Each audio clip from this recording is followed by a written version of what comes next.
नमस्कार, स्वागत है आपका स्टार मैक्स टीवी न्यूज़ में। मैं आपका दोस्त संजय मितवा, Delhi bureau chief news 19 TV network. और आज हम इस समय हैं महाराष्ट्र सदन में और यहाँ पर हो रहा है एक विशेष खास कार्यक्रम जिसका नाम है Delhi today conclave 2023। Delhi today conclave 2023 ये एक अवार्ड शो है, एक सम्मान समारोह है जिसमें देश भर से, हालांकि दिल्ली से भी, ऐसे चेहरे, ऐसे व्यक्तित्व जिन्होंने अपने क्षेत्रों में, विभिन्न विभिन्न क्षेत्रों में अभूतपूर्व कार्य किए हैं और उनके कार्यों के लिए उनको सम्मान दिया जा रहा है। वो चेहरे कौन कौन से हैं, उनका परिचय क्या है, ये सारी जानकारी आपको देंगे। जैसे वो चेहरे बाहर आते हैं, हम वन बाय वन सभी से बात करेंगे और आपका परिचय कराएंगे, जिससे कि आप उनके बारे में जान सके। उनका जो मानवता के लिए उन्होंने अपने क्षेत्र में, देश के लिए, समाज के लिए, मानवता के लिए जो भी किया है, आप जान सके, समझ सके और आपको इंस्पिरेशन मिल सके, आपको प्रेरणा मिल सके और जीवन की दिशा और दृष्टि समझ सके। चलिए कैमरा सामने की तरफ करते हैं और आने वाले पूरे हुए हैं, उनको और उनके फाउंडर श्री जितेंद्र सिंह शंटी का हार्दिक अभिनंदन करता हूं। मैं आशा करता हूं कि ये संस्था आने वाले समय में इसी प्रकार और से उसी का फल मिला जब जैसे ही कोविड आया, पूरी दिल्ली के ऑफिसर्स की निगाह शहीद भगत सिंह सेवा दल के ऊपर थी कि इनके पास सबसे ज़्यादा एम्बुलेंस हैं, सबसे ज़्यादा वॉरियर हैं, तो युद्ध लड़ने में घर में रह के मर जाए तो वो फिर फौजी नहीं कहलाता है, शहीद। जी हाँ, आपके सामने एक चेहरा, एक व्यक्तित्व। आइए सबसे पहले जानते हैं उनका परिचय, फिर करेंगे उनसे चर्चा आज के कार्यक्रम की बात और उनके जीवन की बात। जी नमस्कार, सबसे पहले स्टार मैक्स की तरफ से आपको बहुत बहुत शुभकामनाएं। आज के कार्यक्रम में आप आए और इस तरह से आप जो भी हम देख रहे हैं, सुन रहे हैं, फिर भी हम चाहते हैं कि अपने शब्दों में आप हमारे दर्शकों को एक संदेश दें और बताएं अपने बारे में। मैं स्टार मैक्स न्यूज़ चैनल का धन्यवाद देना चाहूँगा। विशेष रूप से संजय जी बहुत वर्षों से इस पत्रकारिता के रूप में, कर्मठ पत्रकार के रूप में काम कर रहे हैं। समाज में जो अच्छी चीज़ है उसको भी बाहर लाते हैं और समाज की बुरी चीज़ वो भी बाहर लाने के लिए, और समाज का एक फोर्थ स्तंभ जिसे कहता है, फोर्थ पिलर ऑफ इंडिया के रूप में जिसे जाना जाता है, जर्नलिज्म के रूप में संजय जी काम कर रहे हैं। सबसे पहले उन्हें मैं धन्यवाद और आभार दूंगा कि आप अभी भी उस पत्रकारिता को जिंदा करे हुए रुके इस दौर में, जिस दौर में पत्रकारिता को एक अलग एंगल से देखा जाता है। मैं डॉक्टर मनीष गवई, मैं भारत सरकार में राष्ट्रीय युवा पुरस्कार और निजी सचिव के रूप में मैंने सामाजिक न्याय मंत्रालय में काम किया है और समाज में संवेदनशीलता के रूप में, एक सजग कार्यकर्ता के रूप में, समाजसेवी के रूप में मैं काम कर रहा हूँ। मुझे इसी परिप्रेक्ष्य में भारत सरकार द्वारा राष्ट्रपति पुरस्कार से भी सम्मानित किया गया है। मैं युवा कल्याण क्षेत्र में, जो युवा नशे के आहार में जा रहा है, जो युवा आज देश की युवा पीढ़ी जो है, और सभी लोगों ने कहा कि देश का अगर युवा सक्षम है तो देश की जो प्रगति है, जो उसका विकास है, सही मायने में सही दिशा में होता है। तो उसी दिशा में मैं काम कर रहा हूँ। देश के युवाओं को परिवर्तनवादी विचार से जोड़ने के लिए, परिवर्तन की इस राह में लाने के लिए और उन्हें परिवर्तन की इस नई रूप में सजोने के लिए मैं प्रयास कर रहा हूँ और मैं युवा अनेक वर्ष सही मायने में अपना विकास कर सकेंगे। अच्छा डॉक्टर मनीष जी, जिस तरह से आज ये महाराष्ट्र सदन में कार्यक्रम हो रहा है दिल्ली टुडे कॉन्क्लेव, ज़्यादातर एक साधारण युवा, सामान्य युवा, आम जनता इस तरह के कार्यक्रमों के मायने, इनके उद्देश्य, इनकी वैल्यू समझ नहीं पाती। हम चाहते हैं कि आप अपने शब्दों में इस तरह के कार्यक्रम दिल्ली टुडे कॉन्क्लेव 2023 थोड़ा सा बताएं, एक्सप्लेन करें, जिससे युवा, जो सामान्य नागरिक है, एक आम नागरिक है, वो इस कार्यक्रम में बढ़ चढ़कर हिस्सा ले, उसको क्या फायदा होगा, ये जानकारी चाहिए हमें। देखो, किसी भी, आप भी जैसे पत्रकारिता में काम कर रहे हैं, कोई भी काम करता है, अगर उसके कार्य को सराहना नहीं मिलती है तो उसे प्रेरणा और प्रोत्साहन नहीं मिलता है। हम काम करते हैं लेकिन कोई तो ऐसा होना चाहिए कि हमारी पीठ के ऊपर हाथ रख के कहे कि आगे बढ़ो, हम तुम्हारे साथ हैं। ये समाज की वो छाप है। इन कार्यक्रमों का उद्देश्य यही होता है। मैंने भी जितने प्रोग्राम्स आपने देखा है, आप प्रत्यक्षदर्शी रहे हैं कि जब तक पीठ पर किसी के हाथ नहीं थपती है तो काम करने में वो ऊर्जा नहीं आती है। तो हम वो ऊर्जा और शाबाशी देने का प्रयास करते हैं। आने वाले 27 नवंबर को भी हम देश के गणमान्य व्यक्तियों को सम्मानित करने का प्रयास में रहेगा। संविधान देखने वाले दर्शकों से भी कहूंगा कि आप भी इस अवार्ड फंक्शन में और संविधान गौरव कार्यक्रम में भाग लें। संजय जी से संपर्क करें, हमें बताएं कि आप कौन से क्षेत्र में काम कर रहे हैं। निश्चित ही यह चैनल और हमारा विचारपीठ या मंच आपको खुला है, आपको सम्मानित करने के लिए, आपके कार्य को सराहने के लिए, जिससे अन्य लोग, अन्य युवा भी प्रेरणा ले। देखिए, कार्य हर एक क्षेत्र में हर एक लोग कर रहे हैं, लेकिन जनता के सामने प्रोजेक्शन जब तक के नहीं मिलेगा तो आपसे वो लेसन भी नहीं ले पाएगा। तो वो लेसन देने का प्रयास हम ऐसे कार्यक्रमों के माध्यम से करते हैं। निश्चित ये आपका चैनल उसके लिए हमें धन्यवाद और योगदान भी देगा और देता रहा है। और हम ऐसी प्रतिभा को भी देश से लाना चाह रहे हैं कि जो प्रतिभा हमारे मीडिया के माध्यम से और दिल्ली में इन कार्यक्रमों के माध्यम से लोगों के सामने आए, आम जनता उसे समझ पाए। बहुत बहुत धन्यवाद आपका उनके अनुभव के बारे में। जी मैडम नमस्कार, सबसे पहले आपका परिचय। मैं हूं डॉक्टर राखी आनंद अग्रवाल, एक चिकित्सक एवं समाज सेवी। बिजनौर से आई हूं, उत्तर प्रदेश से। आज ये यूसी दिल्ली का कॉन्क्लेव अटेंड करने के लिए। तो डॉक्टर साहिबा, जैसे कि हमने सुना आपका संबोधन, आपकी स्पीच सुनी, आपके अनुभव सुने, बड़े दिल को छू गए, बड़ी गहराइयों से बात की आपने, बड़ी संवेदनशीलता उसमें आपने प्रकट की है। आपने कहा कि दिल्ली से पली बड़ी हैं, कहाँ दिल्ली, राजधानी दिल्ली, और कहाँ बिजनौर का आपका वो क्षेत्र नजीबाबाद। दिल्ली से नजीबाबाद पहुंचना, ये अनुभव थोड़ा सा बताइए। बहुत कुछ आपने अनुभव किया होगा वहां पर। बहुत कुछ अनुभव किया। आज ये कहना बहुत आसान है, दिल्ली से आप किसी भी छोटे शहर में जाओ तो आज छोटे छोटे शहर जहां विकसित हो रहे हैं, आज हमारा देश बदल रहा है। लेकिन आज से 20 साल पहले स्थिति ऐसी नहीं थी। एक 2 पट्टी की रोड होती थी, ब्रिटिशर्स की बनाई हुई, और खड़ंजे होते थे, और मैं दिल्ली से बाहर कभी निकली ही नहीं थी, कोई छोटी सी जगह गई नहीं थी। और मेरी किस्मत ने मुझे लेके गई नजीबाबाद, वो भी एक छोटे से गाँव टाइप की जगह थी तब। लेकिन धीरे धीरे करके जैसे जैसे देश विकसित हुआ, मैंने ये सोच लिया कि मेरी जो डेस्टिनी है, जो मेरी क्या कहें कि किस्मत का खेल है, वो मुझे जब यहाँ लेकर आया है, तो कोई ना कोई चीज़ ऊपर वाले ने सोची होगी कि जो मैं इस जगह को या यहाँ की जनता को दे सकती हूँ। और मैंने ऐसे ही किया, उस चीज़ को अपना लक्ष्य बना लिया कि अब मैं इस जगह को इतना अच्छा बना दूंगी कि मुझे कभी भी ऐसा नहीं लगे कि मैं किसी बड़े शहर से इस छोटी सी जगह में आई हूँ। कहने का मतलब ये है कि आपको आपके जीवन में जैसा भी अवसर मिला, जैसा भी मोमेंट आया, आपने उसको स्वीकार किया, एक्सेप्ट किया, अपने आप को ढालते हुए। आप जैसा कि अभी आपने देखा होगा, पिछले कुछ दिनों में संसद में महिला आरक्षण बिल पेश किया गया।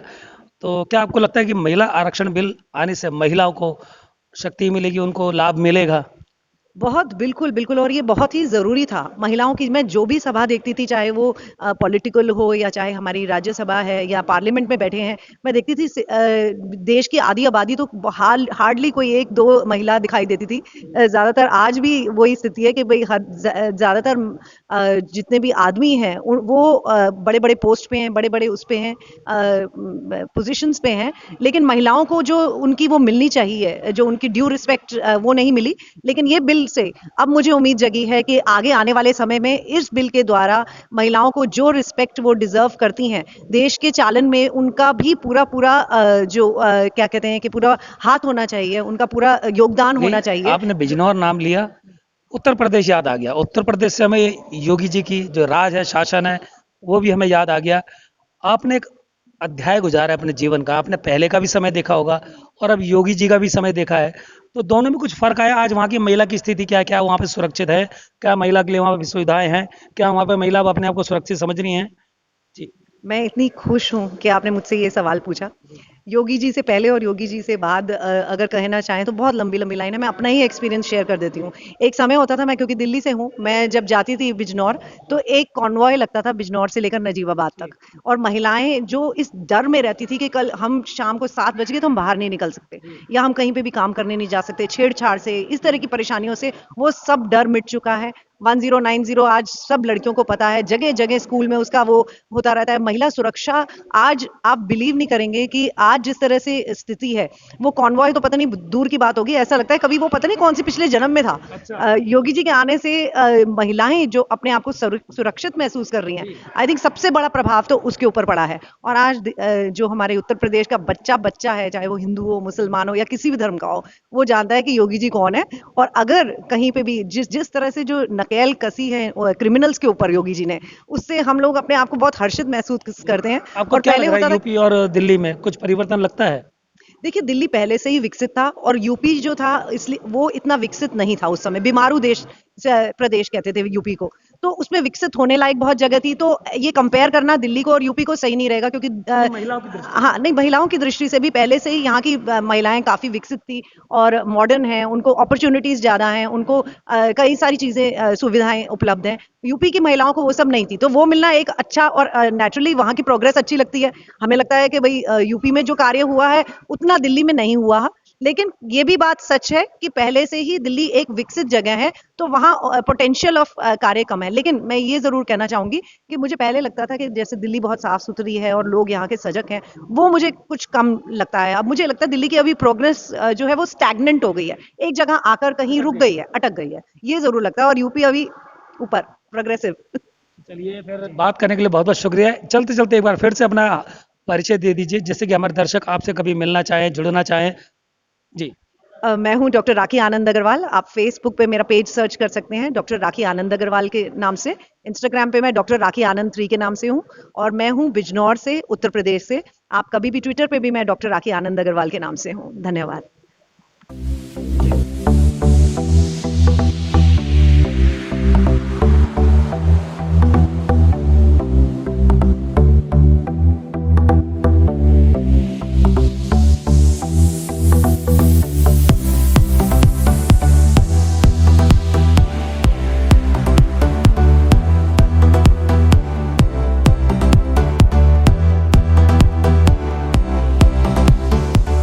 चलिए, एक चेहरा दिल्ली का जाना माना चेहरा, मानवता का चेहरा कहना ज्यादा उचित होगा, जिनका सिर्फ दिल्ली से शुरुआत हुई थी।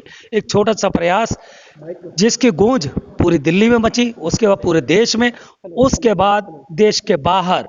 और हमारे सामने वो चेहरा पद्मश्री से सुशोभित है, पद्मश्री आदरणीय जितेंद्र सिंह शंटी जी, जो यूथ आइकन है, जिन्होंने सीधा पूरे राष्ट्र को, पूरे संसार को एक ऐसा मैसेज दिया है कि हाँ, ये भी हो सकता है, ये भी संभव है, यदि पूरी निष्ठा से किया जाए। जी नमस्कार। दिल्ली टुडे कॉन्क्लेव 2023 यहाँ पर आप आए, यहाँ पर आना और जो आपने संबोधन दिया, हम चाहते हैं हमारे दर्शकों को थोड़ा सा संक्षिप्त शब्दों में थोड़ा बताएं, समझाएं, जिससे कि आज का यूथ, आज का युवा, उसको वो भी प्रेरणा आपसे ले सके। देखिए, दिल्ली टुडे ने, रजत भाई ने जो आज कार्यक्रम किया है, मैं समझता हूँ आज के समय में इसकी बहुत ज़रूरत है, क्योंकि हमारे यूथ को अलग अलग तरीके से भटकाया जा रहा है। फॉरेन कंट्री के लोग, खास करके वो लोग जो हमारे देश को तोड़ना चाहते हैं, वो यूथ को आज गलत गलत रास्ते से, चाहे वो फिल्मों के माध्यम से, चाहे संगीत के माध्यम से, चाहे लिटरेचर के माध्यम से, नशों के माध्यम से जोड़कर हमारे देश को खराब कर रहे हैं। खास करके आप पंजाब में देख लीजिए ना, हमारे आधे से ज़्यादा बच्चे तो बाहर चले गए पहले ही, और आधे से ज़्यादा नशे में लग गए, और अब वहाँ धर्म परिवर्तन शुरू हो गया। तो ये जो चीज़ें रोकने के लिए इस तरीके के सेमिनार्स बहुत ज़रूरी हैं। रजत ने जो आज काम किया है और देश के कोने कोने से लोगों को बुला के सम्मानित किया है, मैं समझता हूँ ये बधाई के पात्र हैं, इसलिए मैं बधाई देता हूँ। अभी आप सर क्या डायरेक्शन अभी में की किया? 70% से ज़्यादा कुर्बानियाँ सिखों की हैं। जो फांसी हुई हैं, चाहे वो काले पानी की सज़ा है, चाहे वो शहीदों को फांसी देगी लाहौर जेल में, उसमें सबसे ज़्यादा सिख है इस देश के लिए कुर्बानी देने में। और जब भी कोई बुरा समय आया, आप देख लीजिए, कोविड में देख लीजिए, सबसे ज़्यादा लंगर किसने लगाया, सबसे ज़्यादा डेड बॉडियाँ किसने जलाई, सबसे ज़्यादा हॉस्पिटल में एम्बुलेंस कौन लेके गया। जरा देखिए ना, आपके सामने बाढ़ आई, अभी भूचाल आता है, कौन आता है? सबसे पहले सिख आगे आते हैं। वो सिख कभी खालिस्तान की मांग कर ही नहीं सकते जी। जो कर रहे हैं मांग, वो सिख नहीं मानता मैं। ये दो चीज़ें हो गई हैं, सिख अलग, खालिस्तान अलग। इसलिए जो आज कनाडा ने बोला है वो छटपटाहट है, जलन है, लेकिन हमारा देश भी घबराया नहीं है। हमारे प्रधानमंत्री जी ने ठोक के जवाब दिया। अगर उन्होंने हमारा एक दूत निकाला तो हमने भी उनका एक दूत निकाला है, और इसका असर बहुत अच्छा पड़ने वाला है। क्योंकि वो जो चाह रहे हैं कि कनाडा ने बोला है वो छटपटाहट है, जलन है, लेकिन हमारा देश भी घबराया नहीं है। हमारे प्रधानमंत्री जी ने ठोक के जवाब दिया। अगर उन्होंने हमारा एक दूत निकाला तो हमने भी उनका एक दूत निकाला है, और इसका असर बहुत अच्छा पड़ने वाला है। क्योंकि वो जो चाह रहे हैं कि हिंदू सिख हिंदुस्तान में लड़ें, ऐसा नहीं हो सकता है। वो सब कुछ करके देख चुके हैं। हिंदुस्तान में 84 का दंगा भी करा दिया, सब कुछ करा दिया, लेकिन हमारे यहाँ एक आपस में धर्मनिरपेक्षता की मिसाल है भारत, वो कायम रहेगी। ऐसे कार्यक्रम होते रहने चाहिए ताकि हम लोग आप एक दूसरे की बात रख सकें, जुड़ सकें। यही मेरा एक आशीर्वाद है इनको। बात करने के लिए जानते हैं उनके जीवन के संघर्ष, ऐसा क्या है जो आज इनको पुरस्कार मिला है। जी नमस्कार मैडम। नमस्ते। सबसे पहले आपका परिचय। मैं डॉक्टर अंजना विनोद हूँ, भारत की एक ब्रेस्ट कैंसर कोच। महिलाएं जो ब्रेस्ट कैंसर से सफ़र करती हैं, शायद जीने की उम्मीद छोड़ देती हैं, उनके बारे में पॉजिटिवली कैसे सोचा जा सकता है, उसके बारे में मैं बात करती हूँ। कई परिवारों को सिखाती हूँ कि जब आपके घर में कोई बीमार हो तो उसको और बीमार मत बनाइए, प्यार के नाम पे उनको उनकी चीज़ें करने दीजिए ताकि वो और पावरफुल बन सके। जी, तो सवाल ये उठता है, जब से संसद में महिला आरक्षण बिल पेश किया गया है, तो क्या आपको लगता है महिला आरक्षण बिल आने से महिलाओं को और ज़्यादा प्रोत्साहन मिलेगा, उनको और ज़्यादा उनका आत्मविश्वास बढ़ेगा, उनको बहुत ज़्यादा सहायता मिलेगी, कोई लाभ मिलेगा? बिल्कुल, मेरा मानना ये है कि एक्चुअली महिलाओं को आरक्षण की ज़रूरत नहीं है, लेकिन कई चीज़ें शुरू करने के लिए एक पैर डालना बहुत ज़रूरी है। ये आरक्षण वही है कि इस तरीके से हम प्रूव कर सकेंगे कि महिलाएँ और बहुत कुछ कर सकती है और प्रोबेबली अगर ज़िंदगी में आगे ज़िंदगी रही और सुंदर रही, तो शायद पुरुषों के लिए भी आरक्षण करना पड़ेगा, शायद वो दिन भी बहुत जल्दी आ जाएगा। अच्छा, मैडम ये बताइए कि जो ये कार्यक्रम है, दिल्ली टुडे कॉन्क्लेव, ये कार्यक्रम क्या है? इसका उद्देश्य क्या है? थोड़ा-सा हमें बताइए, हमारे दर्शक भी समझ सकें और जो आज की युवा शक्ति है, वो भी इस कार्यक्रम का महत्वता, इसकी इम्पोर्टेंस जान सके और वो भी ज़्यादा संख्या में आए, भागीदारी ले। दिल्ली टुडे का जो ये कॉन्क्लेव है ये प्रिडोमिनेंटली यूथ को किस तरीके से आगे लेके जाया जा सके उसके ऊपर है एंड एक चीज इस कार्यक्रम के बारे में मैं जरूर बोलूंगी कि जिन लोगों को रिकॉग्नाइज किया गया है और जिनके थ्रू रिकॉग्निशन मिली है वो हमारे यूथ के लिए एक बहुत अच्छा प्लेटफॉर्म है बताने के लिए कि भाई आपको बहुत कुछ बड़ा नेता का बच्चा बनने की जरूरत नहीं है, आप एक कॉमन भारतीय होके भी जिंदगी में बहुत कुछ कर सकते हो और आज के यूथ को जो डायरेक्शन की जरूरत है आई थिंक ये कॉन्क्लेव बहुत क्लियरली वो दर्शाता है कि आज का यूथ किस डायरेक्शन में आगे बढ़ सके ताकि डिजिटल यूथ जो आज की अल्फा जनरेशन बोलते हैं हम उस अल्फा जनरेशन का यूज करके वर्ल्ड में अपनी पहचान क्रिएट कर सके and I think G20 summit जो है वो ये बहुत अच्छे तरीके से दर्शाता है कि भारत बहुत कुछ कर सकता है, भरोसा तो करके देखिए। अच्छा मैडम, चलते-चलते एक चुलबुली चर्चा करना चाहेंगे। हम थोड़ा-सा हॉल में थे, तो आपने एक अनोखी बात हमसे कही, जबकि हम आपसे परिचित नहीं हैं, मैं आपसे परिचित नहीं हूँ, व्यक्तिगत रूप से भी और सामाजिक रूप से भी अब हुए हैं। आपने कहा मेरी मुस्कुराहट के बारे में। बिल्कुल। मेरा ये मानना है कि जब आपको कोई चीज़ पसंद आए ना, बोल दिया करो। क्या पता शायद आप किसी का दिन बना दो। तो कई बार ये भी होता है कि फ्लाइट में मुझे किसी का बैग पसंद आ जाता है, तो मैं उनको रुका के बोलती भाई बैग बड़ा मस्त है, कहाँ से लिया आपने? ये बहुत प्यारा लग रहा है। तो आपको मैं जब वहाँ खड़े रह के देख रही थी, आप भाग रहे थे, यहाँ-वहाँ पे शूट कर रहे थे, एडजस्ट कर रहे थे, कोई आपको ऐसे हाथ लगा के जा रहा था, पर आपकी मुस्कुराहट बदल नहीं रही थी और मुझे ऐसा लगा इसके लिए बहुत ताकत लगती है सर, इतनी प्यारी मुस्कुराहट को दुनिया में दिखाने के लिए और आई एम श्योर तकलीफ हर इंसान को ज़िंदगी में होती है, आपको भी होगी, पर आपकी ये मुस्कुराहट शायद बहुत लोगों की ताकत बन सकती है सर। थैंक यू, बात करने के लिए शुक्रिया। चलिए चलते हैं, अब देखते हैं हॉल से निकलता हुआ एक युवा चेहरा और हैंडसम भी है। चलिए बात करते हैं। नमस्कार, सबसे पहले आपका परिचय, फिर करेंगे आप आज के कार्यक्रम के बारे में चर्चा। सर मेरा नेम डॉक्टर गौरव शर्मा है। आप ने जैसे जीसीएल एजुकेशनल सोसाइटी का नाम सुना होगा, तो मैं फाउंडर हूं जीसीएल एजुकेशनल सोसाइटी और नेकी की राह का। और ये एक बेसिकली नॉन प्रॉफिट ऑर्गेनाइजेशन है। लेस प्रिविलेज जो चिल्ड्रन हैं, जो अंडर प्रिविलेज चिल्ड्रन हैं, उनको फ्री ऑफ कॉस्ट हम एजुकेशन देते हैं। लास्ट 2015 से हम ये वर्क कर रहे हैं सर। और हमने आपका स्पीच सुनी, आपका संबोधन सुना। आपने किसी विदेशी भाषा का जिक्र किया था, वो क्या है? उसमें आपका क्या योगदान है? उसमें आपकी भूमिका क्या है? वो थोड़ा-सा बताएं। सर मैं एक छोटे से शहर से निकला हूँ, सोनीपत से, हरियाणा के।